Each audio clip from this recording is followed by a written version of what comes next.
नमस्कार। श्री वैद्यनाथ पंचांग के इस अंक में आपका हार्दिक स्वागत है। हम लोग लगातार चर्चा कर रहे हैं दुर्गा के 9 रूपों की। उसमें आज महा पंचमी है।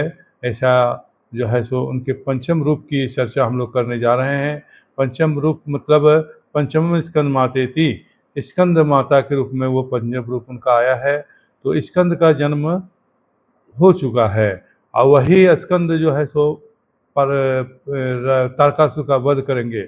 तो तारकासुर का वध जो है वही उद्देश्य था। जो इनके 9 रूपों की चर्चा में पंचम रूप तक इनकी चर्चा जो आई है वह तारकासुर का वध। चूंकि स्कंद के द्वारा तारकासुर का वध कर दिया जाएगा तो उसके बाद फिर आगे की रूप की चर्चा अलग से की जाएगी। तो यह तारकासुर शिव शक्ति साधक के अंदर में दोनों का प्रवेश हो चुका है और वह शक्ति जो है शिव और शक्ति के पुत्र के रूप में, स्कंद के रूप में वह जो है सो तारकासुर का वध कर रहा है।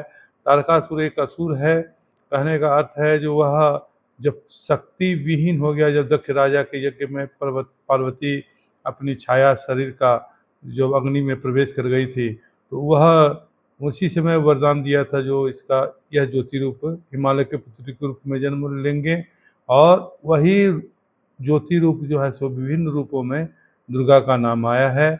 उसमें पंचम रूप उनका नाम आया है स्कंद माता के रूप में। तो कहने का अर्थ यही है जो हम लोग के धर्मशास्त्र में जो बतलाया गया है, शिव शक्ति के पुत्र मतलब स्कंद कार्तिक, यह एक ऐसा रूप है जो शक्ति जब नहीं रहता है तो शिव ही नहीं रहते हैं। तो दक्ष के और इसके बीच में हिमालय पुत्री के आने के बीच में जो शक्ति विहीन हो गया था संसार, तो असुरों का आक्रमण बढ़ गया था।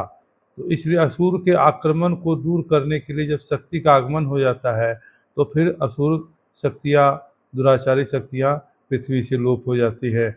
स्कंद माता का रूप का यही प्रयोजन है जो शक्ति का आवाहन और उनसे जो शक्ति संचय से जो प्राप्त हुआ है वही असुरों का, हमारे सद्गुणों का, हमारे शत्रु जो हैं काम क्रोध लोभ मोह मद शारीरिक रूप से उनको भी नष्ट करेंगे और सांसारिक जो भी उत्पात है उसका भी नष्ट होगा।